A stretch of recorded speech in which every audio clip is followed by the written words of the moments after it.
Hello. Hello. I'm just checking to see what you guys were chatting about before. Oh, look, I got one. Growing and gardening. I got you to jump over from Instagram. Okay, so I have the camera set up in a very awkward position because I have no tables that work, and so I have this tiny little thing, and for some reason I don't know. It's I need vertical video to do stuff like this. But so what I have today, what is going to happen in this live video is that I have a new grow light that is from, no, I'm going to say this wrong, ViparSpectra, something like that. I have links down in the description, but so they have sent me a grow light, and so I was interested to see what it looks like, so I said send it over. I can always use an infinite number of grow lights. And so I'm going to open it up. I opened it up very, very briefly to make sure that it worked, so that I wasn't like, oh, I plugged it in, it doesn't work. And take a picture of it. But yeah, so I'm going to open it up. We'll look at it. We'll check it out. And we'll talk about this for a little bit. And then I am going to talk to you guys about the rest of what I have going on for my grow light seedling growing indoor system thing, because I've been getting lots and lots of messages from all of you guys here and on Instagram and on basically everywhere that you guys talk to us. Those links are also down in the descriptions of all of our videos, ways to talk to us. You guys all have lots of questions, and I'm really not a pro when it comes to indoor growing, but I do have some experience, so I will share that with you guys. But yeah, I'm pretty excited about this light. I'm excited about it because it was free, and that's my favorite. Ian was like, what is your favorite light of all? And I was like, well, for value, when it comes to value for your money, the best value that you can get is when you can get a really nice light for nothing. So a free light is definitely providing the best value for its money. But it is a nicer light too. And so I have links in the description, because they sent me a free light, but they also sent a discount code for you guys. Yeah, so there is some info down there, and also like spots to go and look at it for yourself. I'm Ian. So backstory: we made a seedling growing video, and in the spring when I was growing seedlings indoors, and it's done very well. But ever since we posted that video up, we just get non-stop messages. Like our spam folder is just like buried messages of people who want to send us free grow lights, and I'm always like, oh, so many of them are like, they just look like total garbage, and the last thing that I want is to have garbage. Even if it's free, I don't want garbage. So the joke is every once in a while, so like a grow light message will get through, and we're like, yeah, whatever, just like send us one, because we were gonna like get all these garbagey ones, and then we were gonna do a video where we're like, because if we had garbagey ones, like a couple, like, oh, thank you so much. That's now this grow light's even better than free. Now I've made money on this grow light. That's for being able to run the grow light. Yeah. So we've been like telling all these people like, yeah, sure, whatever, send us your garbage, we'll check it out. Because if we had some garbagey ones, then we could like actually show a comparison for you guys. But all the really garbagey ones actually don't want to send us grow lights. They want us to buy their garbage grow lights. So ViparSpectra sent me this, and I never have any expectations of what is actually going to be inside these boxes that show up. And all of the email communications that we've been having back and forth, because Gmail like marks anything that talks about grow lights. If you send us like messages asking about grow lights, like we won't get it like to the email, because Gmail's like, no, all grow lights are spam. So the email communications that I've been having with the company when they sent it to me is like at the head of it, it's all like, warning, do not open any links in this message. It's been very like, it's been associated with like dangerous messages in your inbox. Yeah. And then the other thing that I always laugh about for everyone who's trying to send us grow lights is they're all like, we really enjoy all of your marijuana content. Like, we love your marijuana growing like content. We would love you to try our lights. And we're like, we don't have marijuana growing content. Yes, exactly. We're tomato-based life forms. That is what we're growing with our grow lights. Okay, but let's open this up, because my goal today for this live video is let's not take 2 hours, because, you know, I appreciate you guys hanging out for 2 hours, but I feel guilty because you probably shouldn't. I probably stopped having useful things to say. Okay, so first off, how was packed? It was packed really well. I'm always like, because I've seen a couple of these grow lights now, and they wait, like, I expect them to come and they're gonna be cardboard. It's gonna be like lights glued to like a piece of cardboard and like really garbage, like circuitry and stuff. But this light, which is like pretty small, I think they sent me their smallest one. I think this is like the 1500 series.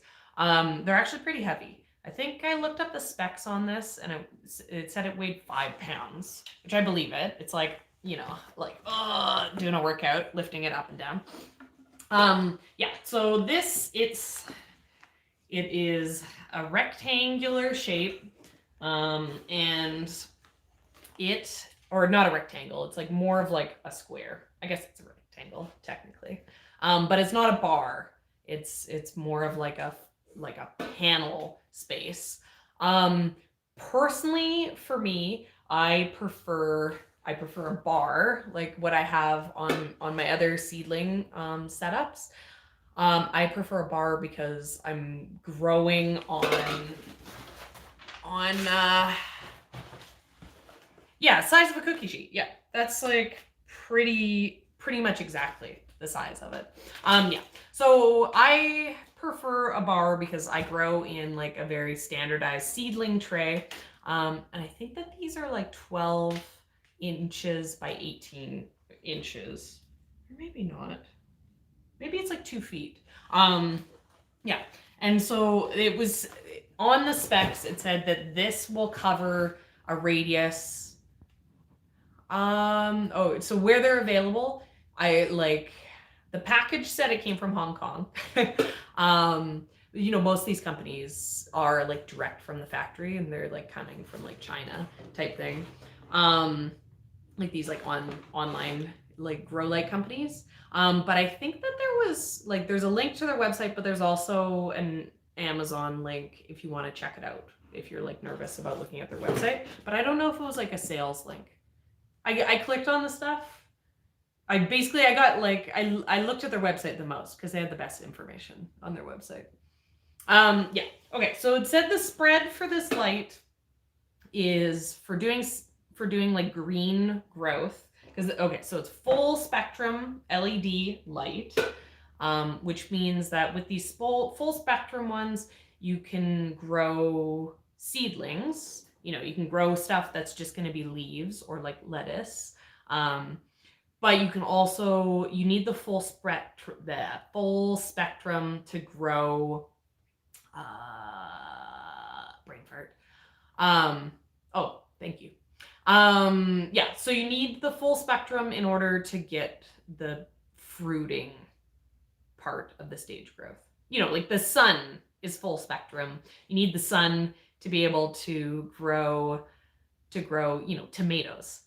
Important things. You need the sun to grow tomatoes. But if you have grow lights, then you can grow things for just leaves, like, you know, like houseplants, or to have lettuce.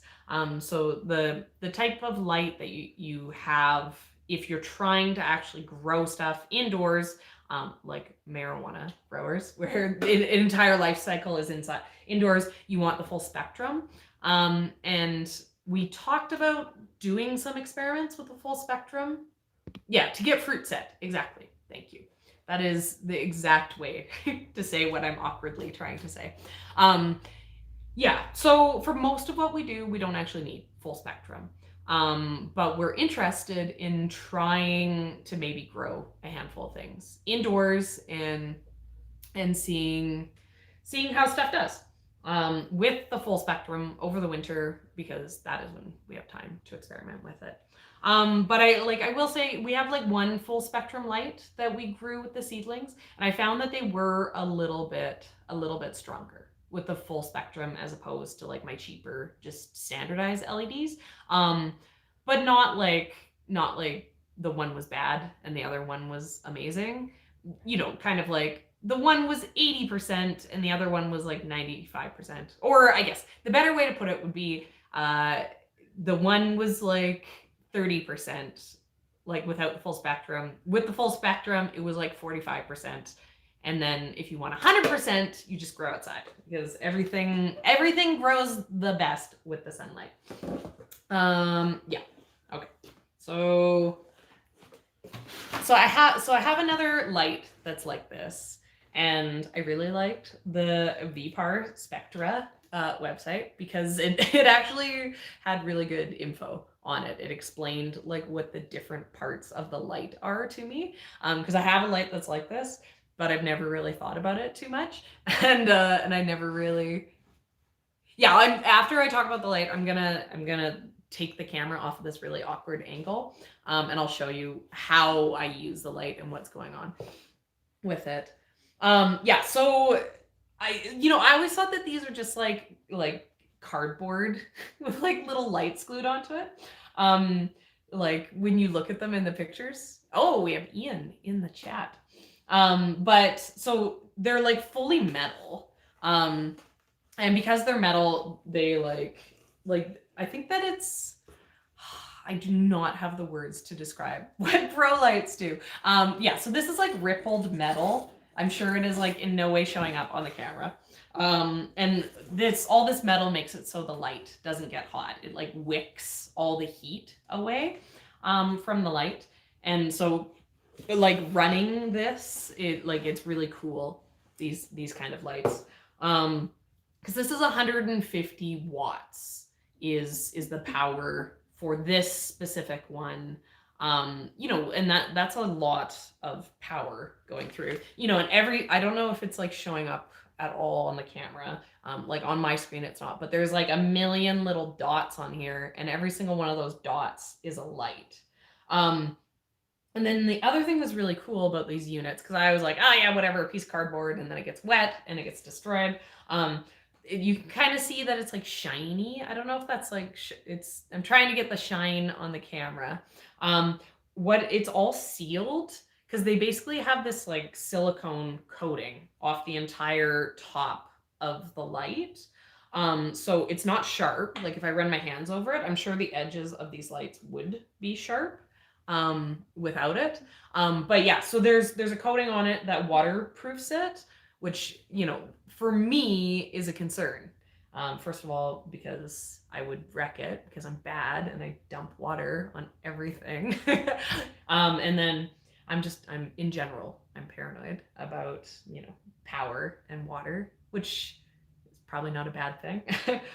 Yeah, so I'm happy with this. Yeah, because when the seedlings, if I have lots of seedlings growing, they can start to make a lot of humidity and a lot of moisture, which can lead to mold and bad things, which I will talk to you guys about after too, because I got a list of some questions, and I know one of those things was talking about like me being bad and growing mold this year.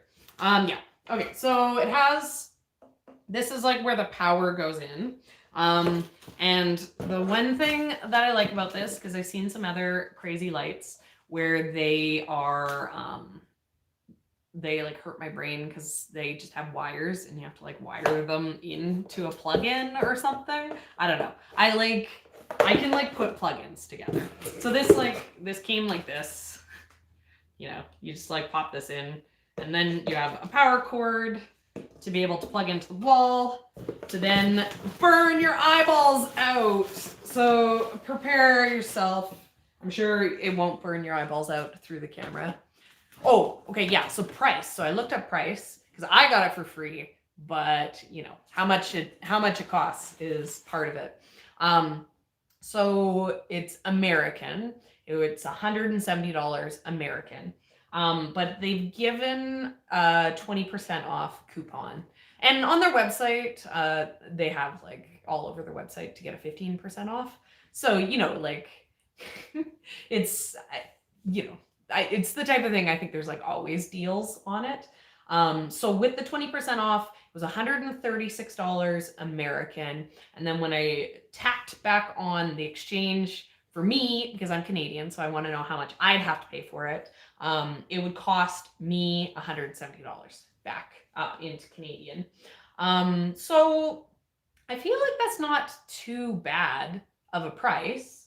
You know, let's plug it in. Let's burn our eyeballs out, because that's the thing that I like about these lights. I was like, oh my god, that's not working. Okay, there. Wow, burn your eyeballs.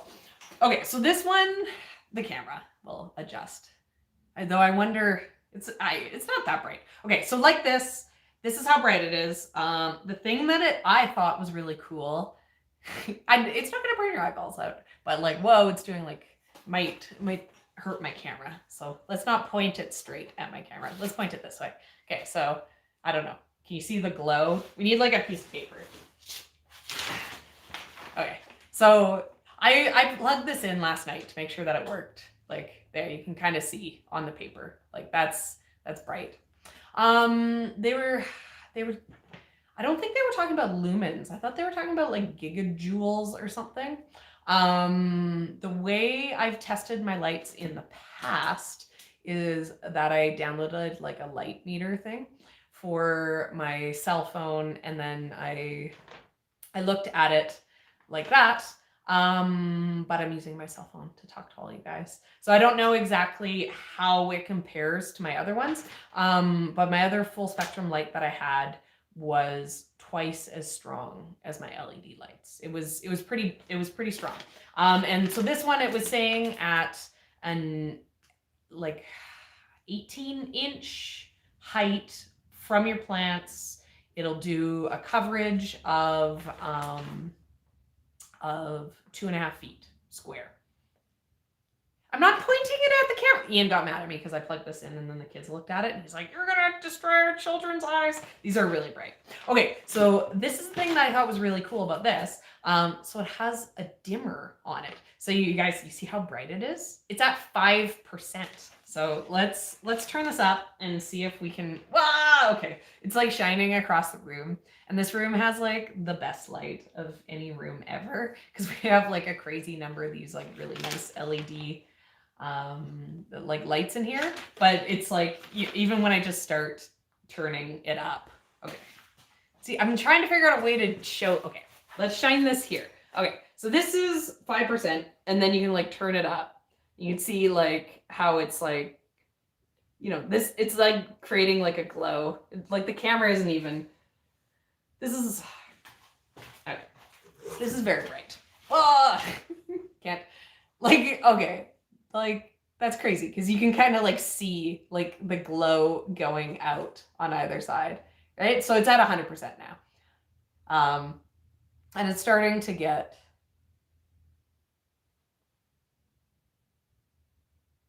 yeah, I don't know. It's saying that it's 150 watts, because one of the things that I care about is watts. Yeah, and it's starting to get hot now, like having it up on this full percent. you know, I'm going to turn this down. Just, it feels like it just got dark in here, turning this down. Yeah, so they put out like a lot of light. I thought when I first was like, oh, it has a dimmer. That's weird. Like, why would you like need or want? Yeah, it was crazy how hot it like instant. It was like, yeah, the specific model is like the 1500 that I have here. Yeah. So the 150 watts, that is a lot of power. I'm a weirdo. I don't necessarily want something with lots of watts. The main reason why I wanted to go to LED lights is I wanted something that uses less power, because you can see here in the corner, this power bar down here is what I have all my lights for my shelf plugged into. And then from there, it gets plugged into an outlet in the wall. And so this spring, I actually had 2 full racks running off of one plug in, which is the reason why I don't necessarily want like a whole, like I don't want 10 150 watt lights, because for me, I need to do a lot in a small space. But what I'm thinking that I'm going to be doing with this is that I'm going to be hanging it up, and I'm not necessarily going to use this for growing the seedlings initially. I'm going to use this for once I pot on the seedlings, but it's still too cold for them to go outside. I can use this. I can hang it up, because it comes with stuff. So yeah, so it comes with pieces to be able to like clip. Like it has like little metal hooks here, so I can clip into it, and then there's like pull strings and stuff, and so I can hang this off of the ceiling. Yeah, and obviously, like, I think that a lot of the marking and a lot of the shape for these is that they're designed for setting up like a marijuana grow room. So, that 2-foot shape is like the perfect size to grow a plant. But, obviously I'm not going to do that. We don't do that. But it will work really good for growing, like a small section of these tomato seedlings where I can kind of raise the light up off of them. But yeah, I got completely distracted from talking about the dimmer, which is fun to play with. I thought that the dimmer was a stupid idea. I was like, why would you want a dimmer? Like, you bought the light, you're using the watts no matter what. You bought the light, like, is it going to use less power if you dim it down? I was kind of thinking about this last night after I looked at the dimmer. And then I thought back to when I grew the seedlings, and I forgot I had issues with my other full spectrum light. My seedlings got big. The light was so strong that it started to burn my seedlings. They did well with the full light early on, but I was like, oh yeah, if I had a dimmer on my other full spectrum light, then I would have been able to turn the light down a little bit and probably had my lights be a little bit healthier. So I could see it actually being something, a feature that I use, even though when I first thought of the dimmer, it seemed like a weird idea. But yeah, I mean, the question I always get asked when people are like, okay, like what's the deal with these lights? Like, should I buy one of these lights? And like, they're like, is this the light for me? Here, you know what? Let me change this. Ugh. Okay, I'm unplugging this because it's too bright. Ugh. I'm I'm not a seedling. Okay, I need to change the camera so we can talk about this. Right, because this is the question. That's funny. They're still like, they still glow a little bit. And it's also funny because the silicone on here is like, I literally just opened it and it's covered in cat hair. Well, it says right on the back, suitable for use in dry, damp, or wet locations. So I'm sure that means it's also fine to use in cat hair locations. Yeah. Okay. ViparSpectra. Yeah. So people are always like, should I buy this? And I feel like yeah, so this is basically the question you guys ask me all the time. And I know why you ask me this, because I made a video all about grow lights, and in the video all about grow lights, I showed you a bunch of different grow lights, because we have a bunch of different grow lights. And the end conclusion I made is that it doesn't really, like, you need to have grow lights. Like, if you want to grow stuff inside, you need to have something. You can't just like put it in a windowsill. Mostly that's not going to be good enough. You know, you could maybe do a tray of like microgreens in the windowsill, but even then, if you really want to do microgreens, you should have some sort of light.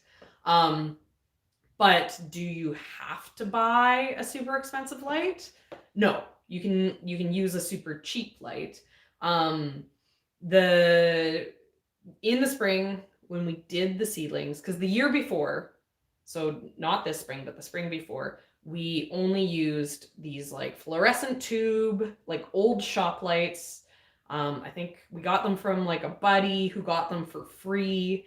They are like, you know, well loved, well used, and they worked fine. I grew 1,500 tomato seedlings.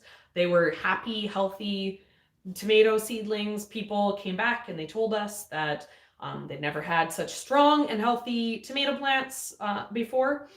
So even though that was basically garbage, what we used, they still grew really good seedlings.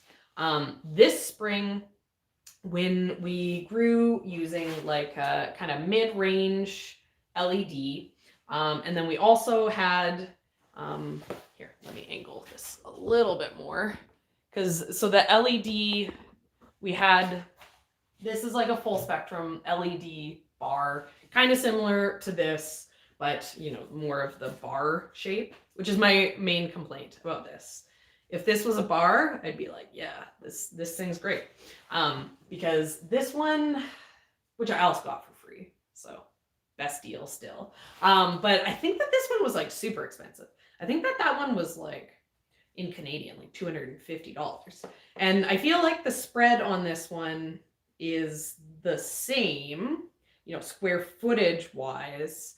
But when I go to use this, because, you know, like, how I'm lazy and I'm not going to like use it the way they say I'm supposed to use it and use those little hangy hooks. I'm gonna be lazy. I'm just gonna like place it on the rack and then grow the stuff underneath.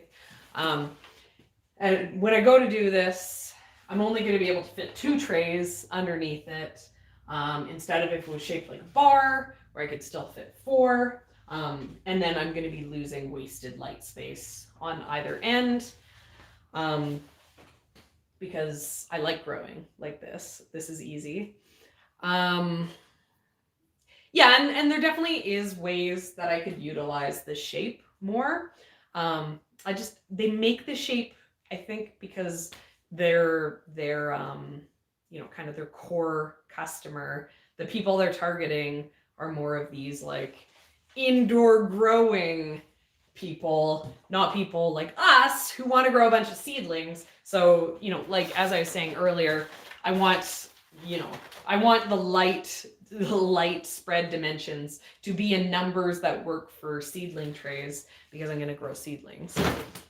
But okay, so getting back to what I was saying. So I was using some like, you know, nicer LEDs, nothing fancy, Like this wasn't like full spectrum. It is a little brighter than just like a buy it at the hardware store LED bulb, because it's like a mirrored backing, because these are specifically grow lights. We just bought these because the place that we buy our indoor growing stuff from was like having a blowout sale on these. These don't actually normally come with a LED bulb, but they were saying like, oh, we're blowing out these fixtures.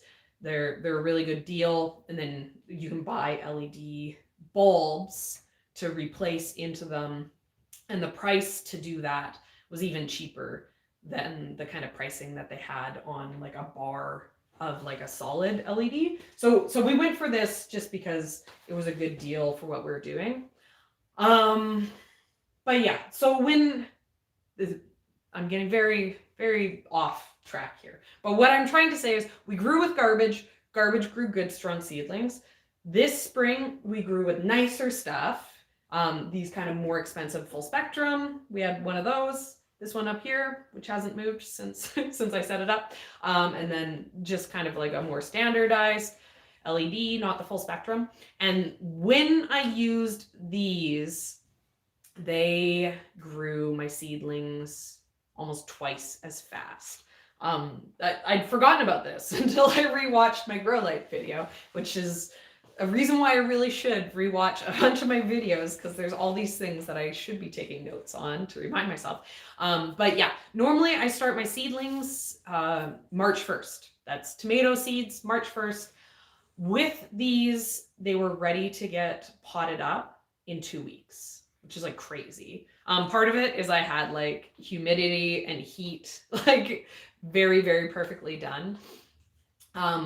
But I also had my shop lights, and it was like, a month before they were big enough. It was very, very slow to grow on.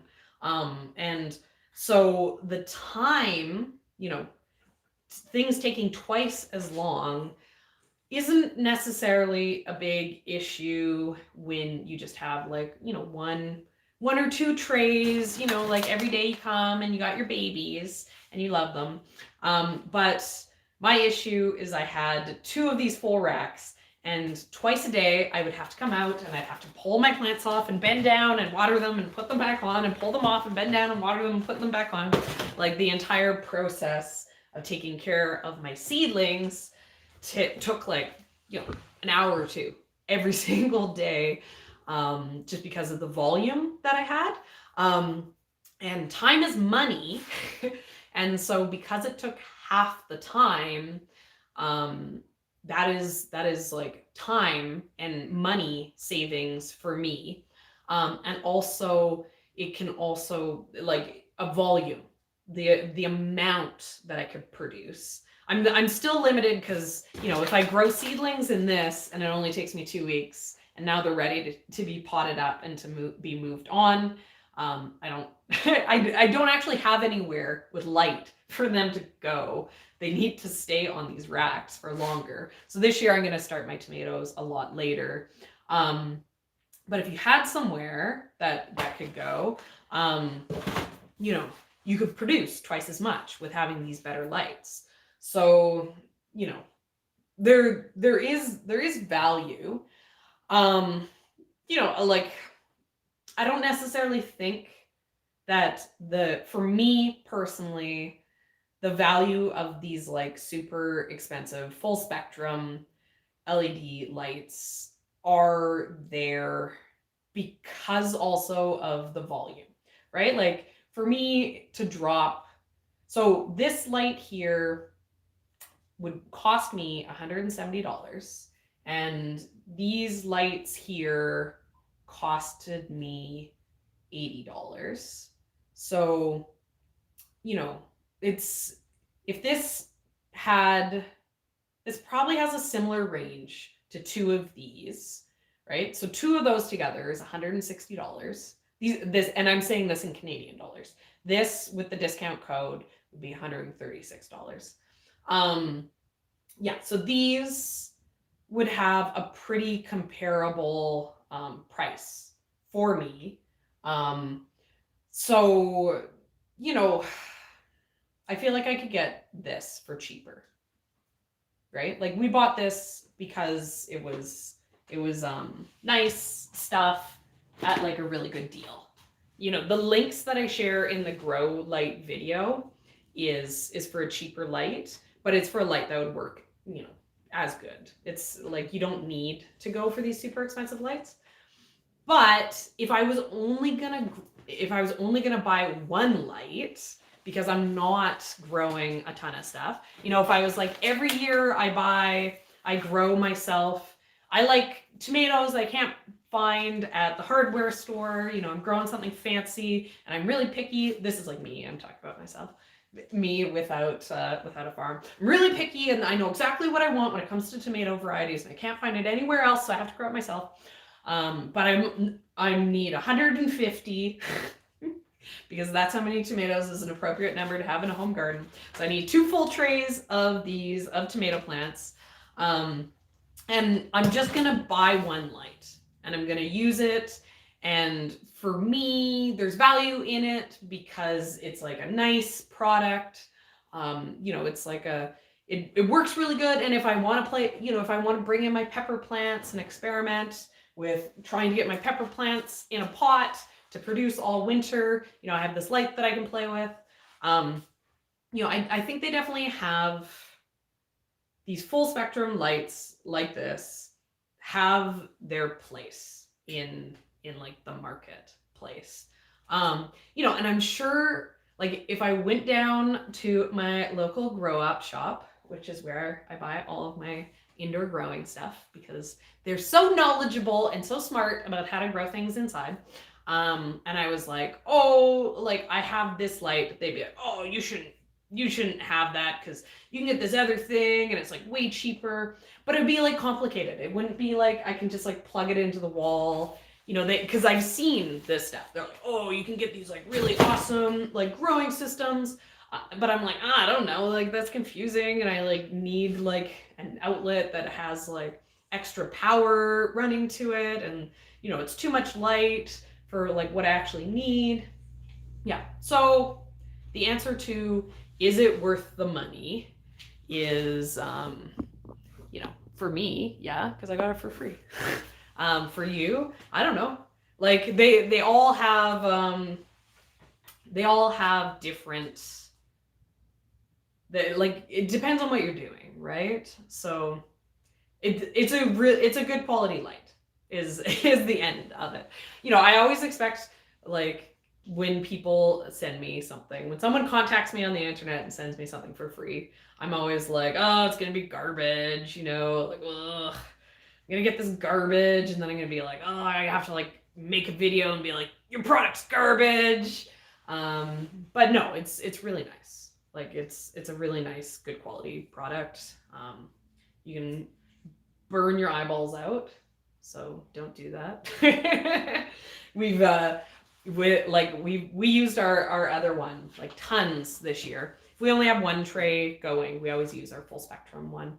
But anytime we come and we work with our seedlings, because it also is high up, or if like we're in the room when the grow lights are plugged in and turned on, we unplug it because it's so bright. It really feels like it would cause vision issues hanging out with them too long. Yeah, so this is, I saw someone asking what this is. I think this is the 1500, the XS, whatever's in the title. I put what it was in the title, but I have the memory of a goldfish, so I cannot remember details like that. I was like, extra small. I'm like, no, is it S? I don't, but yeah. So, but, and then I have a coupon code down below. And I think they sent a coupon code for the bigger lights too, you know, if you're interested. But so let's see, because my camera's set up kind of far away today, so I haven't, Ian's not here to talk while I try to read. If you have any questions about the light, can you ask them with capitals, and then I'll look for them. But I'm gonna move on. What I did is I asked on on a community post here if anyone had questions specifically about grow lights or like my seedling growing setup. Because after I was going to use this video as an excuse to then answer some of the questions that I've been getting. Though I would say, I know I just spent 20 minutes ranting about like price and stuff like that. But I'd say overall that is probably our biggest question that we get. Just like which one would we buy? Which one is the one people should buy? And you know, like I feel like I've given options. I've said they all work. You know, it's kind of like what, like if you're limited on money, like I don't like if you don't have like, so this is like what, $136 American. If you don't have $136 American to spend on lights, like don't buy this. Like don't take a loan out. But I'd also argue if you don't have money to spend on growing seedlings, like don't grow seedlings, right? Like you can buy, you don't have to do seedlings. Yeah, so the light isn't big enough to do a whole tray or do a whole shelf. That is one of the things I don't like about it. It does 2.5 feet by 2.5 feet. And my shelf is like, I fit these on the shelf. And so it would cover to there, but because it's only 2.5 feet, you know, I could only kind of fit 3, and then the edges are gonna kind of not be getting good coverage. Whereas and then it's gonna overglow over there. Whereas if the shape was a bar shape, it would do the number of little light emitters on that light, if the shape of it was changed, would cover 4 trays. But it won't. won't do it there. I have to use it some other way. So I haven't decided exactly where I'm going to use this and what I'm going to do with it yet. The white and purple, red, blue, I don't know. Don't ask me. I think that the purple is that maybe the purple doesn't have white. Is that like the story? Because like red, blue, like we put white in our lights so that it like makes us look good and we like hanging out in it. But plants don't care about the white light spectrum. So the purple lights are when it's only red and blue but like, I don't know. Like, I've had a few people send me messages and explain how grow lights work and be like, you don't know, so here, like, let me give you a crash course. And it hurts my brain. I'm like, this is I like, all I want out of a grow light is that it sends out lots of light and I just like plug it into the wall. And ideally it like, when I plug it into the wall, it uses so little power that I can plug like 20 of them into one outlet. But that is a very unique and very specific grow light wish list, which is why I'm saying the specific one to get is probably also very unique to the things that you want to do with it too.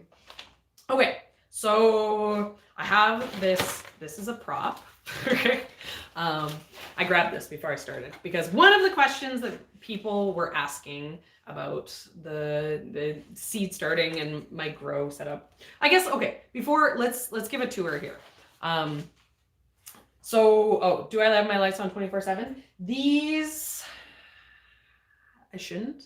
I couldn't get my timer to work, so sometimes they're on 24/7, but they don't need to be. I found with my cheap tube lighting shop lights, I left those on 24 hours a day, and that helped make it so the low amount of light they sent out was enough that my seedlings didn't get leggy. Yeah, so this looks really weird right now because I have tomatoes on it because we actually use these as shelves. But they're always set up. Here, I'm gonna angle, I'll show you other ways, right? Like we put like food, we like store stuff on them. You know, I have all my green tomatoes slowly ripening out here. But we never take apart this grow light setup. And these are on wheels. So I roll these around because we have a concrete floor out here, which is amazing. So these, I roll them around to wherever I want to use them. And the height on this, people are always like, your lights are too far. They're not, because when I get this on here, it is, you know, like the perfect kind of 8 inches. It starts to be an issue when my seedlings get really tall, when I should pot them up because they grow too fast because the lights are too strong. But that is an issue that hopefully I won't have next year. But yeah, so this is just like a standard wire rack, kind of like, you know, like you can buy these at there's a car driving by, strangely.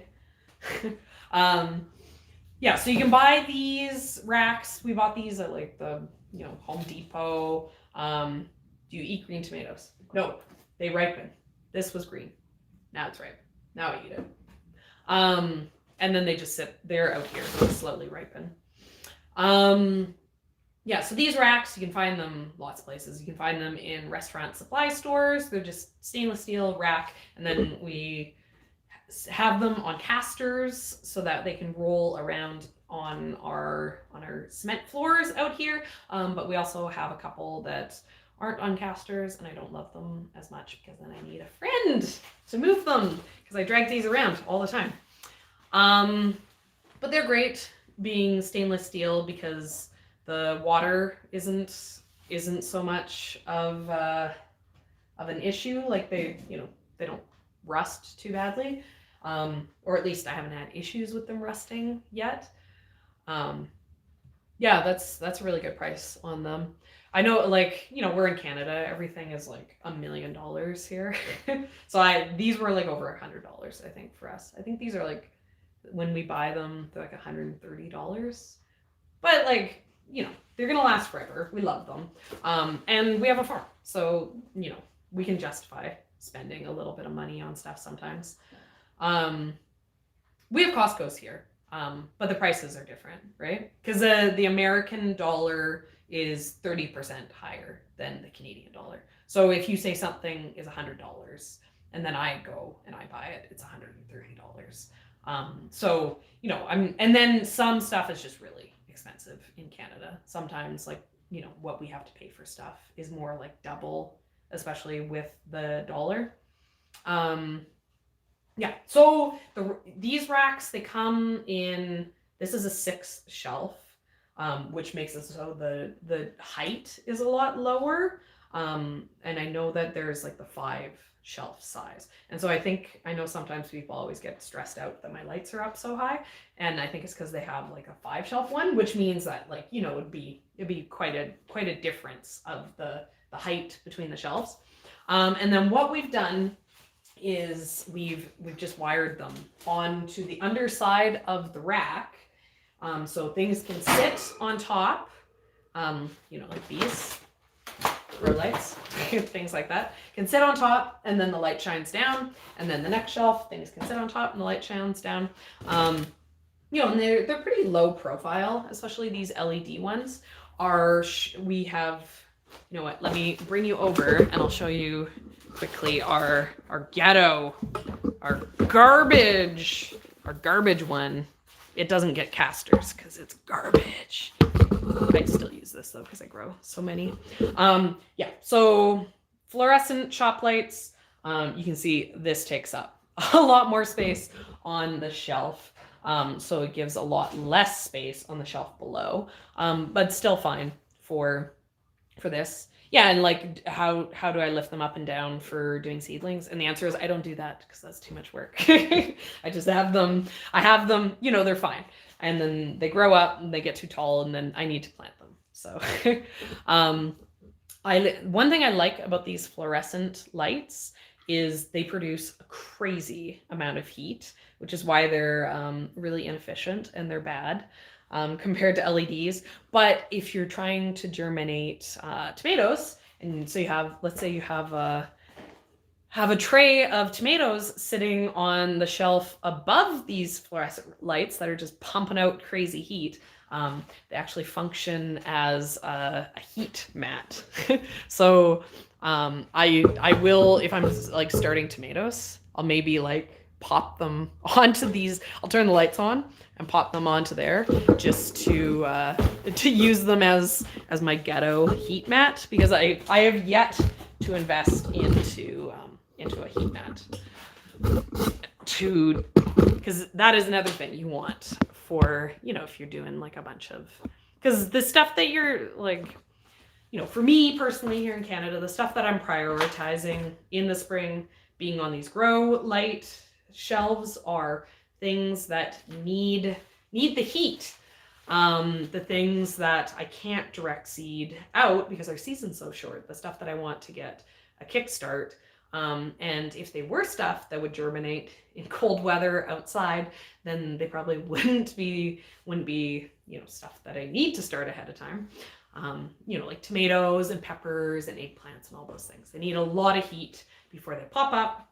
And so you do need like hot conditions. It's not just light. You need hot conditions. Okay, and then full circle, the other piece of equipment that I have is that I have seedling trays. When do you plant the seeds for the next season? So we are almost done. We're almost done the season. We have some garlic to plant this week. And then other than a little bit of harvesting for a few more markets and a little bit more of dried flower work inside here, we're pretty much shut down and just doing like infrastructure things. But my cat, stop that. He's eating my dried flowers. He's a bad cat. You're a bad cat. Sorry, goldfish brain. Yeah, so I'm done. So these, maybe I'll grow some like microgreens for myself. Okay, Bo's destroying my. Bo, you're being all crazy. You're being a crazy boy. He's destroying my dried amaranth, which is bad because I love my dried amaranth. But he's being all cute. He's like kitten batting at it, which he doesn't do very often. Sorry. Yeah, so I will start starting all these lights coming soon, spring 2021. March is kind of my date for when I'll start things. Though I have to keep in mind that things grow really fast with these LED lights.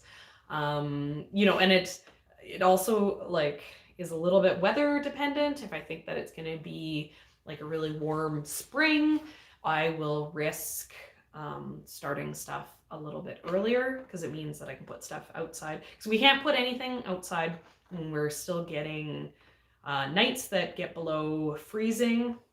So if everything gets too big, then that can be an issue. Yeah, okay. So let's talk about this. Last piece of equipment. What you need is something to grow your seedlings in. And I have these, they're a 72. I probably refer to these all the time as a 72 tray. And that means that it grows 72 holes. But you can get these in different sizes. I would like to get 128 trays because the bigger the hole is, the longer the plant has to be in here. The flip side is the longer a plant can stay in here.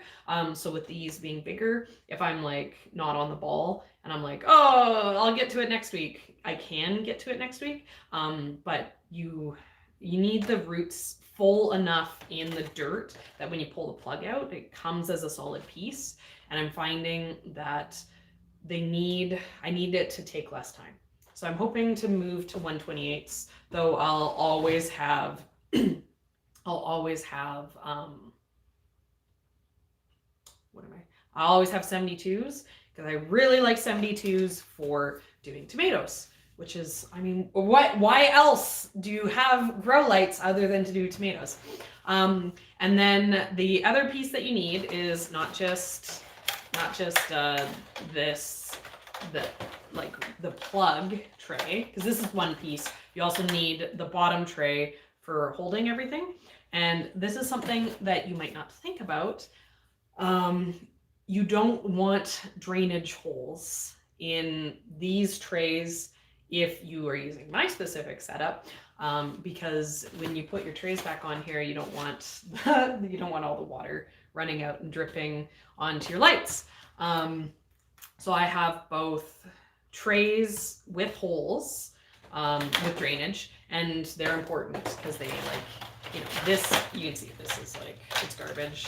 Picking this up and carrying it, you can't do that. But you put it in there, now it's also garbage, but slightly less garbage.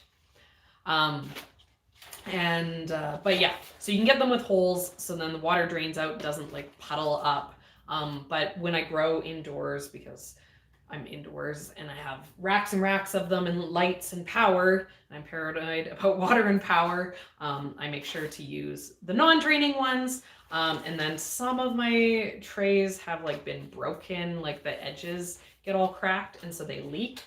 So I'm also cautious when I'm grabbing my trays, when I'm setting up my system, I make sure that there's no holes. So I'm not going to have any surprises when I water my seedlings and put them back on and they start pouring water everywhere. The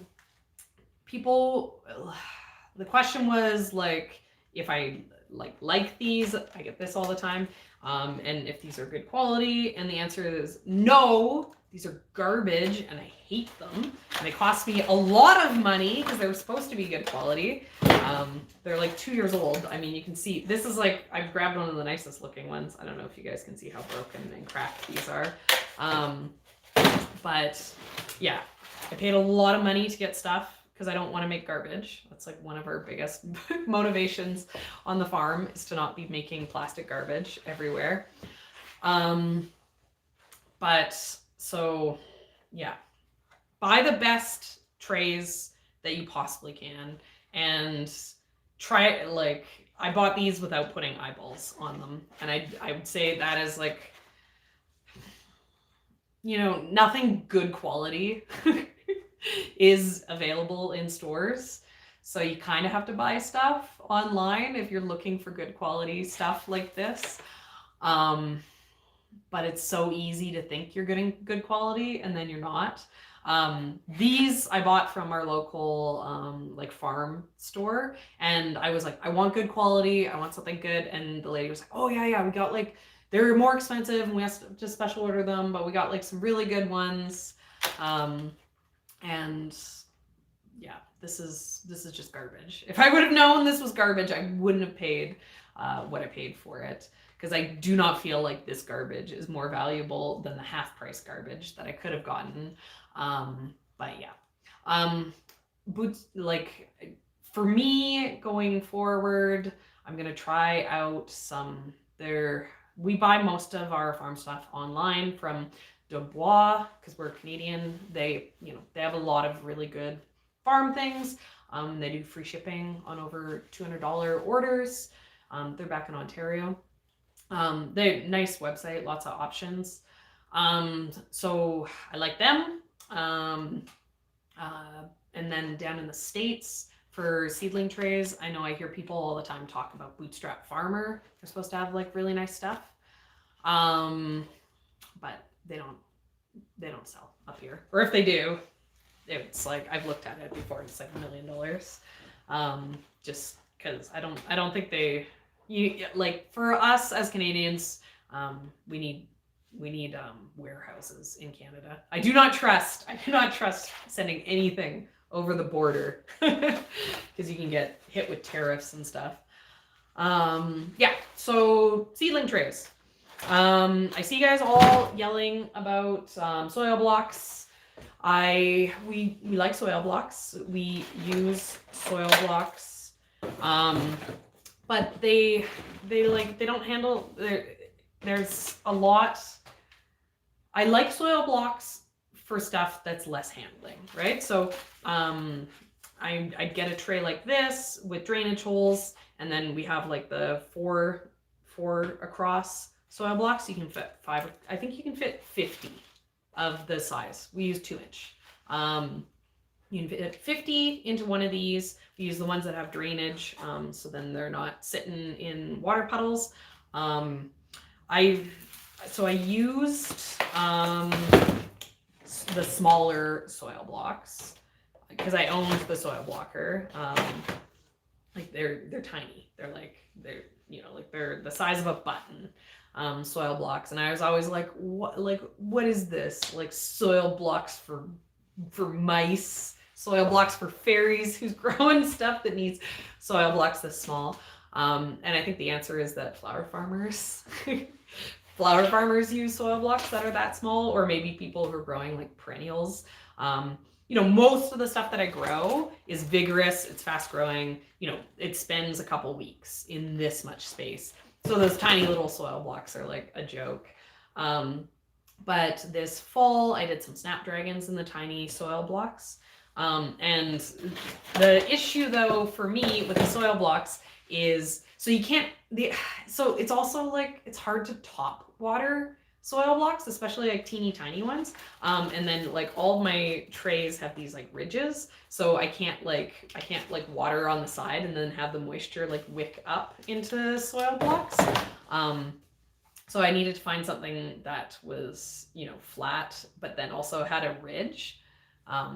Do I grow Lisianthus? No, I do not, and I don't want to, because they talk about things that take a million years. Apparently you have to like start them in like January or December, and then they like don't grow. They sound like a nightmare. Yeah, so I used some of those tiny soil blocks for snapdragons because the seeds are so small that they're dust and they grow really slow. And they worked out pretty good. The issue that I had prior to this was, what do I put my soil blocks on? Because I need something that isn't going to pour water everywhere, but would hold water to like wick up. And then I have a million of these Rubbermaid lids, because a friend of ours gave us their leftover like totes, and the lids don't break as quickly as the totes, which we have personally found to be our experience too. So we have like so many of these, and like we're just like, oh, like one of these days we have to get rid of them. But I found out they're like the perfect soil block tray, because they got the ridge to hold water, and then they're flat. So I did soil blocks in one of these.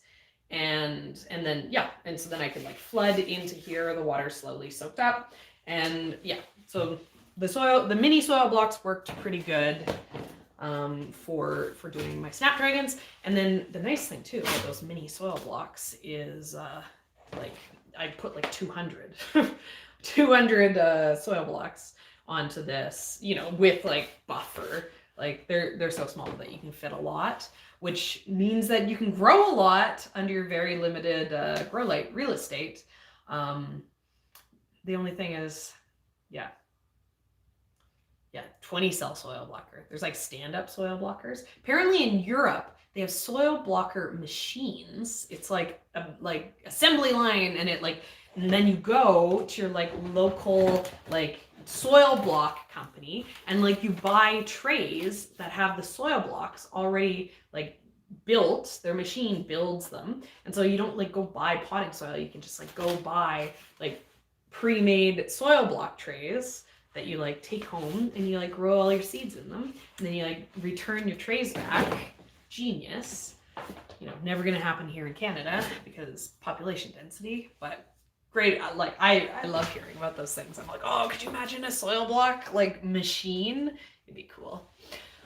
Okay, I made a list because I always get distracted. Okay, I saw one of these questions I really liked. Oh, first let's get to so asking about if we're gonna grow anything, or if we grow anything in the winter, and I've kind of already answered that. Which is no. It's all all the food is already grown. It's just sitting there waiting to get harvested in the ground. We still have like lots of carrot. All the roots, they hold pretty good in the ground. And then for tomatoes, we just have these sad counter ripened. But we have we have so much food all saved up from the summer. But it's so easy to grow food outside. This is like, you know, you see all those like videos like, oh, cool, grow lettuce indoors. And I'm like year round in a parking lot. I don't know. I'm sure different videos pop up for me than for you guys. The one thing we all have in common is you can't eat the grass videos pop up on, but yeah, it's, you know, it's so much work to grow anything. Thank you, because I was saying I wanted to try to be an hour. It's a lot of work to grow indoors. You know, it's a lot easier to just, when things grow easily outdoors, to just save some extra. And then I'll just eat potatoes and carrots and cabbage and other winter vegetables, frozen tomatoes, just eat pasta all winter. And then come spring, I'll appreciate fresh veggies again, so much more. I know, so many of you guys hanging out. Yeah, so we don't really grow anything. We were planning on, because we have full spectrum grow lights. We can grow chili peppers indoors over the winters. We had plans that we were gonna dig up some of our peppers and bring them in and see what we could do. But best laid plans of mice and men. We did not do that because we were too tired. And yeah, so at this point, maybe I'll be like tempted to play with this new light and I'll like do like a tray of microgreens, but I don't actually really like eating microgreens. So probably not. I'll keep talking about it. You guys will be like, oh, did you do those microgreens yet, Serena? I'm like, no, but I totally should do that. And then March will roll around and we'll be back at her, back onto the fun stuff. Yeah, I mean, there's so much food in the freezer. We have like 2 full-size freezers that are like packed to the brim. Okay, so winter growing. So this question I really liked. Potting soil. They were asking about potting soil, and they were saying that they can't find any right now. That it's really difficult to find potting soil for them. Nowhere sells it. And I know exactly how you feel because I have the exact same experience. Because quite often I'm starting seedlings earlier than what our farm store gets soil in for, because other farmers aren't necessarily doing like super early seedlings. You know, maybe we're doing earlier stuff other than, you know, nurseries who are then buying their soil direct from the soil company. But so our go-to resource, which Ian, I think is genius, but Ian told me that is uniquely a BC thing, is we go to the local grow-op shop, which is anywhere that, you know, has like a hydroponics. I mean, hydroponics is a bad example because they don't grow using soil. But yeah, if you can find any kind of company that caters to indoor growing, like our local marijuana growing plant stores, they will then have soil available because their customers grow year round because they're growing indoors. So if you can find something like that, you know, if you're in a warmer area, maybe there's, you know, farmers or like microgreen growers that are growing year round, and so, you know, maybe your local farm store is bringing in soil for you. But if not, the other thing that I do, I mean, it's too late now, but for going into future years, for finding potting soil, I keep potting soil on hand. I know there's always tons and tons and tons of it available in the spring. So I make sure to stock up so that I have, because we grow seedlings all year, like other than now. But we like, because all my lettuce gets started in seedling trays, you know, not necessarily indoors. This is kind of funny to me. It was so hot here in the summer, because like Kelowna gets pretty hot in the summers, that I couldn't get my lettuce to germinate in the heat. So I had to actually drag one of my seedling racks into the room where we keep the flowers that has like an air conditioner. Like we cool that room to be good for the flowers. So I had to drag my seedling setup into the air conditioner room because I needed to get cooler than our temperatures to get my lettuce to germinate in the heat of the summer. But yeah, so we use the potting soil all year, and I know that I usually have a hard time finding it come, March when I'm looking for it. So I stock up in the spring. I'm like, how much do you think you're gonna need? Like, put a few extra bales aside. If you are gonna do that, you need to store it somewhere where it's not gonna get wet. If it gets wet, like let's say you buy it in the spring, you put it outside, it gets rained on all year. It's going to be pretty unusable. It's going to be rotten and gross by the time you open it up. And another thing is if you go to use it in the winter, they can be frozen.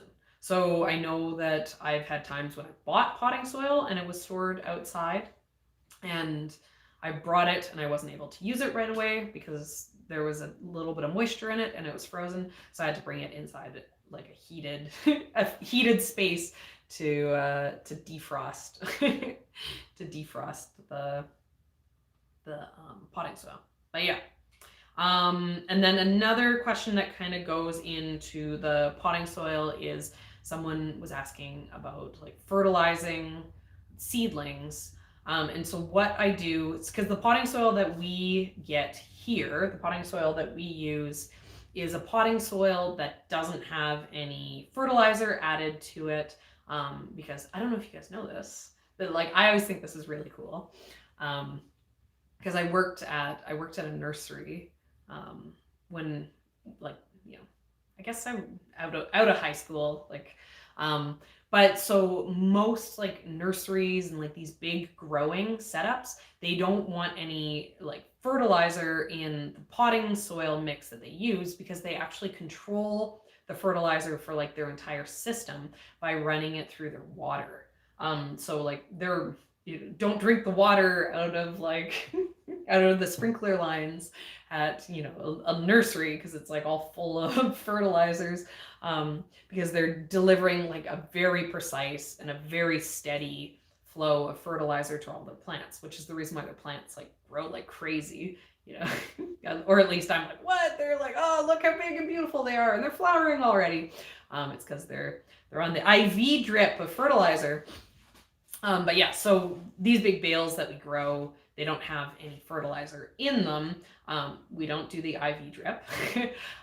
So I add a powdered, like a slow release powdered fertilizer into the potting soil when I like mix it up. And I also add in some compost. The potting soil that we use here is peat based.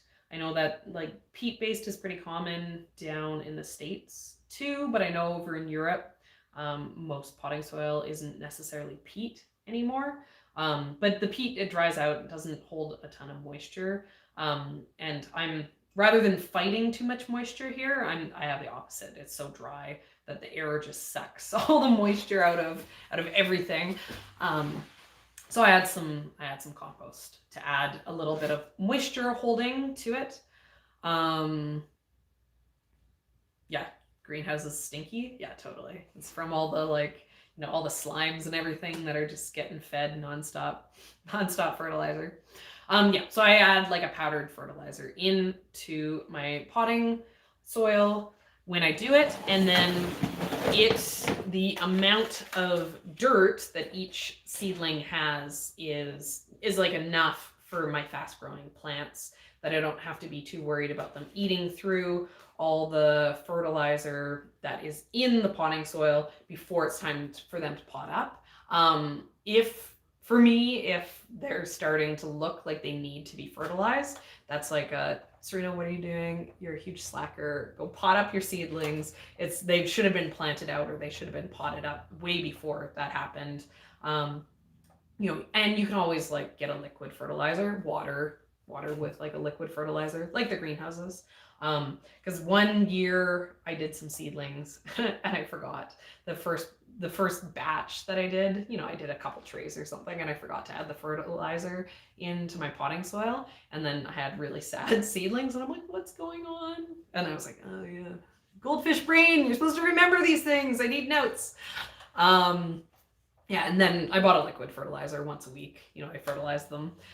So honestly, for most seedlings, I mean, probably different if you're growing really fussy things. Yeah, because here, another question, like how to grow good seedlings. This was like on the list. Strong seedlings. Number one trick, like make sure they have light. Like I've tried growing stuff in the window sills.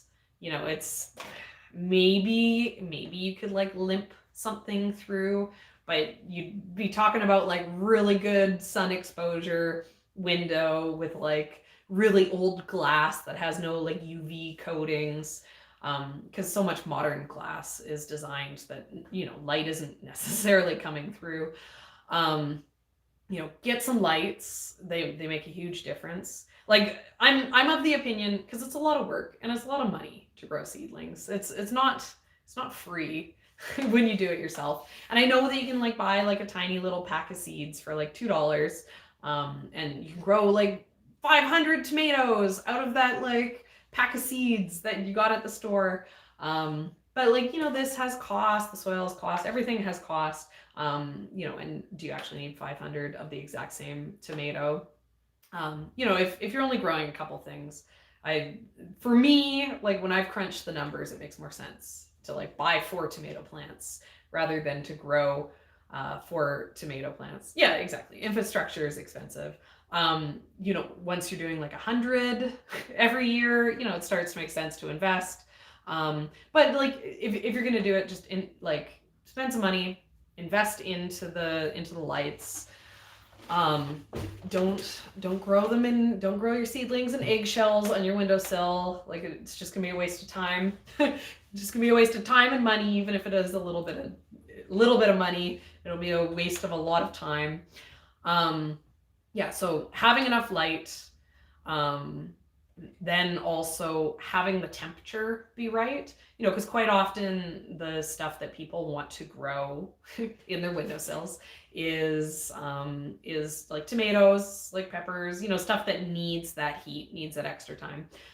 So you're going to need some heat for them. If it's cold, they're not going to grow. So this spring, the fertilizer powder I use is Gaia's Green, but I don't know, Canada. I don't know if it's available down in the States. I think it might be though. But any powdered fertilizer, slow release is what you're looking for. Slow release powdered fertilizer. Yeah. So heat, you need the right temperature, or the other example is the lettuce, right? Like I was talking earlier about the lettuce, it needed air conditioning in the summer. Some stuff needs cool temperatures. Look on the website of the company that you buy your seeds from. There will be growing information underneath the specific thing that you bought, and it'll say germination temperature, or just Johnny's. That's what I do. I go to Johnny's for all my growing information because they have a great website. Right? So if you need cooler temperatures for the seeds to germinate, then you need to give them cooler temperatures. Yeah, so those are the things that seedlings need. And then they need, like an adequate amount of fertility. They need water. And they need water like all the time because they have like a spoonful of dirt. The less dirt they have, the more water they need. I need, when we're doing the seedlings, I need to be checking on my seedlings every 12 hours. And they don't necessarily need to get watered every 12 hours. But if it was, the sun was shining, it was warmer outside that day and the sun was shining in, and now the room is 10 degrees warmer, and I had been fine every 24 hours, the amount of moisture that can be held in these, there's times that I've come down you know, a little bit delayed on my normal watering schedule, the whole tray's limp, you know. And so let's say you go away for the weekend in the spring and you have a whole tray of seedlings and you don't think anything of it. You come back, they've all died. They didn't get water nonstop. So good, consistent, steady water. You know, if they go limp and they, you know, water them and they bounce back up, you know, that can affect the long-term health of them. So you want to not have that. Mold, you know, like for seedlings specifically, you'll get like, not so much molds, though I guess molds, like when you get like kind of like orange bumpy things on the surface, those are like molds. And bacterias. You can get like funguses and mosses and, you know, like the green slime. Those, you see those all the time. Those can be like too much fertility. You know, you want to be a balance of the fertility. That can be like too much moisture. But, you know, sometimes you can just pick it off. I found in my experience a little bit of that stuff because I don't have that many issues because we're so dry here. My issue is more making sure that the humidity is up. So yeah. So molds, you know, light is the biggest thing because I see pictures on the internet all the time and people, you know, they have this tray and they have it and it looks like a thread, right? Like I'm sure you guys have all seen those. They're like threads growing up out of the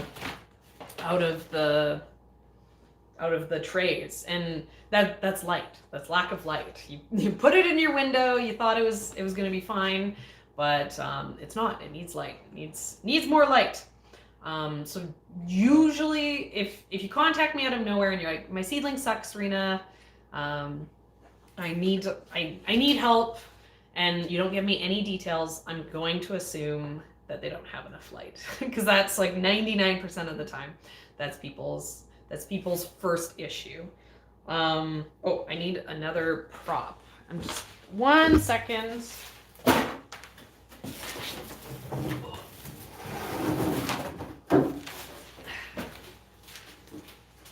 Okay, another seed starting question that someone had was about keeping the moisture up.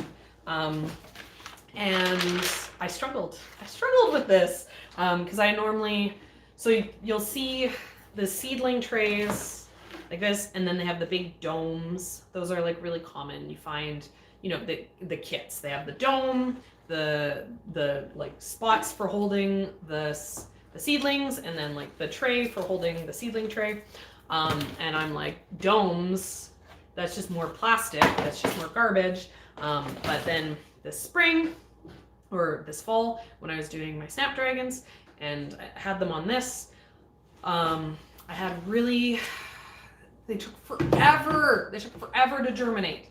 And the only ones that germinated, okay, so snapdragons are the worst.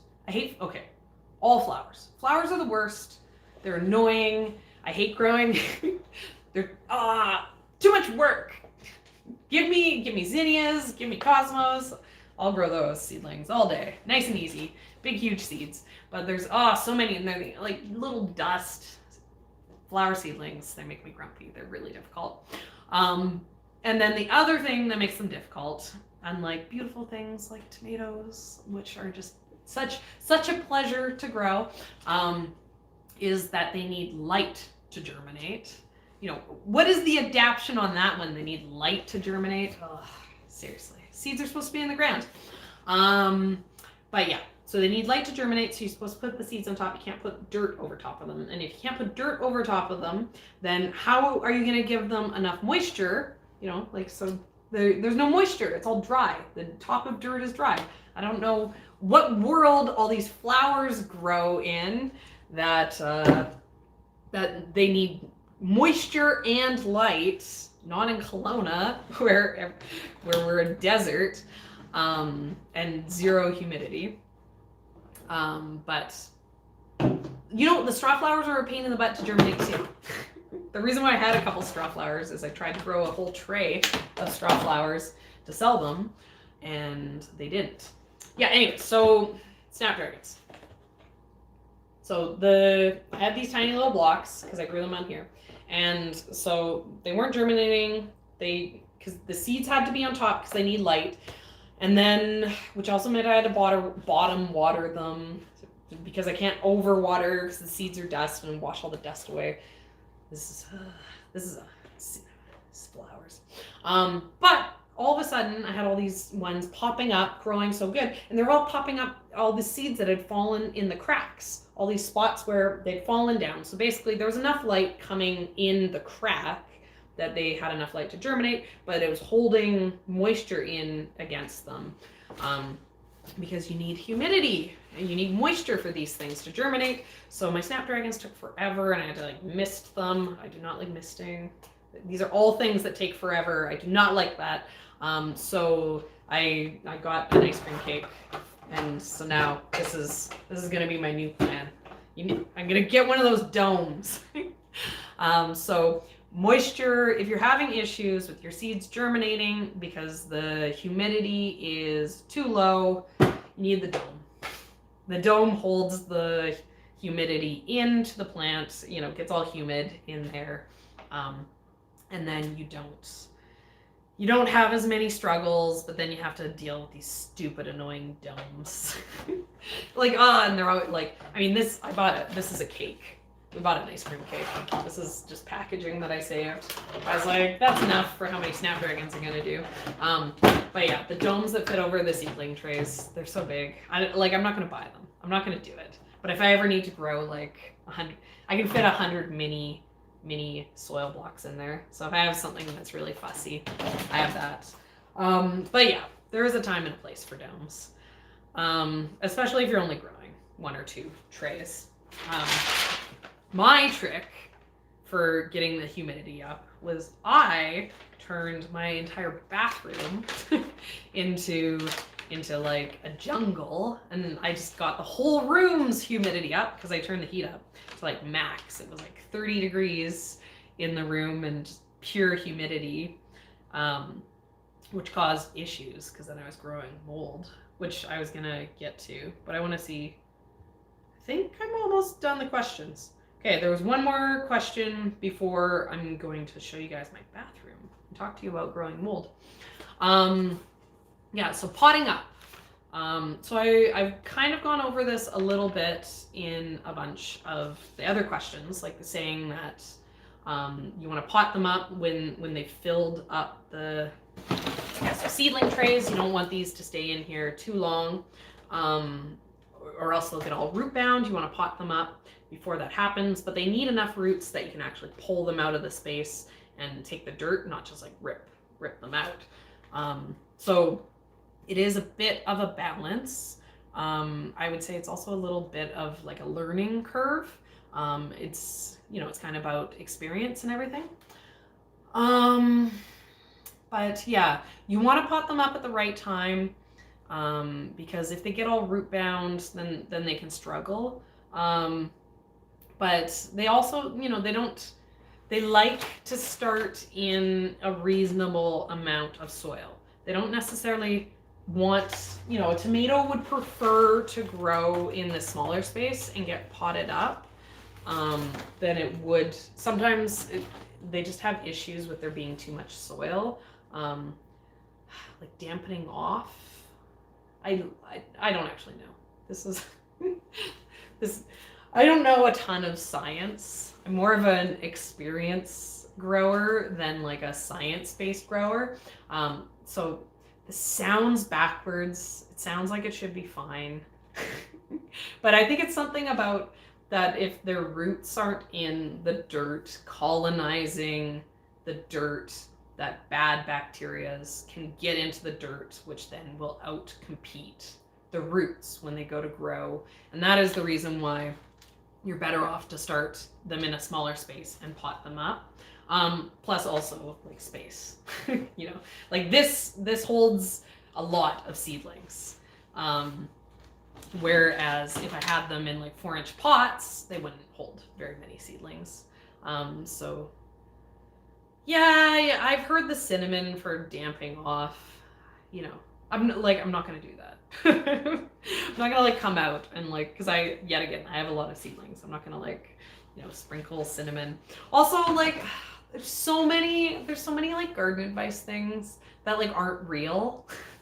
They're just like, they're like, old wives' tales. They're like things that people have done forever. Like I could tell you guys, like, listen, if you want to like have like a really successful farm, what I do, like, you guys are all impressed. You're impressed with how much I grow. But the trick that I do is I always make sure to do like the naked, full moon, ritual pagan dance out in the farm. Me and all my other farmer friends, we all come, we get naked under the moon, we dance the circle, and that's the reason why the crops grow so good. Like I don't do that. I'm making a joke. But I could say that is what I do, and my crops are super successful because of it. And this is like a tradition that's been passed down for 1,000 years. Just because someone does something, this is like the only thing I learned in university. Causation versus correlation. There's lots of things that people do and they've always done and they say it works, but it doesn't actually work. And like for me personally, when it comes to home gardening, my goal is to find all those things that you don't need to do that people say you need to do, because the more of those things that you do that don't actually have effect that you can cut out from your growing process, the more efficient you can be at growing, right? Like if the average, like if you do all these like home garden tricks, but only one of the 10 things that you do actually has any outcome, rather than spending all the time and money like sprinkling cinnamon over top of your seedlings, if you could just not do that, and then you don't have to spend the time and the money on the cinnamon, and maybe your seedlings grow just as good, or maybe the other thing too is the better, the cinnamon is curing a problem. If you can find a way to make it so there isn't that problem in the first place, that also will, make everything easier. Like they say that healthy plants are less likely to be attacked by pests. So, the healthier your plants are, the easier the easier your plants are to take care of. And I definitely do not grow happy, healthy, perfect plants. That's something that I definitely want to work on going into the future. But I also don't want if I don't want to spend the time to grow happy, healthy plants by doing like the right things, then I definitely don't want to do all the extra work on the back end. Which it's always twice as hard to fix the problem rather than just do it right the first time. So I'm not saying don't do a bunch of these things. I'm just saying that it's hard to find good info on the internet, and I understand the irony of the fact that I make info for the internet, which is why I'm always like, yeah, take what I say with a grain of salt. And I maybe sometimes don't give yes or no answers to people, or as a rule, I don't give anyone yes or no answers, because so much of gardening is location specific, so it's like, oh, how to not grow mold. Oh, just like live where I am, where it's like super dry and there's no humidity. And then you don't have any of these issues for humidity. But yeah, so it's hard, right? You get online and you start like looking at all these blogs, and everyone's like, everyone says to do this thing. Everyone says that if you like put an egg in your garden will grow better. I'm just like, if that was really a thing, there'd be like egg fertilizer on the shelves. It'd be like organic fertilizers would be like egg based. But it's not gonna hurt anything too if people put an egg in their garden. Okay. I don't know. I don't know if I answered the like potting up seedlings. Do it at the right time. How to know it's the right time. Do it wrong a bunch of times, like me. um, but yeah, I'd say like so. Yeah, so for that, how to pot up your seedlings. Like the big thing is like how do you know your seedlings are root bound? And for me, the things that I look for to know that the roots are getting strong, for knowing when to pot up, is I look on the bottom of my seedling trays. You know, this is like very moist, happy environment down in there. So I'll lift up and I'll look and I'll see what the roots are doing. And if the roots are like coming out and I can see them, then I know that they're probably getting close to the point that they can go. If there's like a mat of roots, if like the seedlings have given up and they've decided that like this is their home now, and they've like, you know, they've spread all along the bottom, which does happen for me. I sometimes don't pot my things up on time. That's no, they're now root bound. You pot them up right away. And what I do when that happens is I just wipe the whole mat of roots off. You know, they're not going to do anything if I carefully thread them apart. I messed up. I wasted all that plant energy on that. But yeah, so that's how I look to find timing, but it's kind of a trial and error thing. Okay, then the last question, which was about me growing mold. So story time, and then I'm going to take this off. Here, show you guys my dried flowers in the background. Okay, so this spring, when I was growing all my seedlings, I had two of these big, huge racks, and for the last couple of years, I've been growing them in the bathroom in our outbuilding because it's tiny and it has its own baseboard heater. And that is awesome because then I can turn the heat on to 1,000,000 degrees in that bathroom. And this is like, no one uses this. Like it's an extra bathroom. We can like come down and use it if we need to. But you know, this is just kind of a workspace. And so I had the humidity like way up. My seedlings were growing so good because it was like so hot and so humid from how much stuff was growing in there. And I was very happy until Ian came and he yelled at me. He was like, "You are in so much trouble." He's like, yeah, like there's black mold like up in, it's all plywood here. So like he was like, it's like creeping in up in the seams of the walls. There's like black mold, and like the back of the door, which is white, so you can really see it, as opposed to like, you know, this like plywood. He's like, the whole door is covered in the mold, you know, because it's porous. It's all this like wood. And then he like went and he like looked in the attic, and I'd grown mold up into the attic. He was very, very mad at me. I got in a lot of trouble. And he was like, "You can never grow seedlings in this bathroom ever again." And I'm like, no, like I got a solution. I'll make it so the mold doesn't grow. You know, we cleaned it up. Like it's fine. It's the nice thing about here where it's so dry. And it gets so hot in the summers, is it's very easy to fix mold problems. You just like stop making the humidity, and then the mold dies because it's too dry here. But yeah, so I got in trouble, and I was like, well, I'm not promising I'm not going to grow seedlings in the bathroom because it's such a perfect spot to grow seedlings.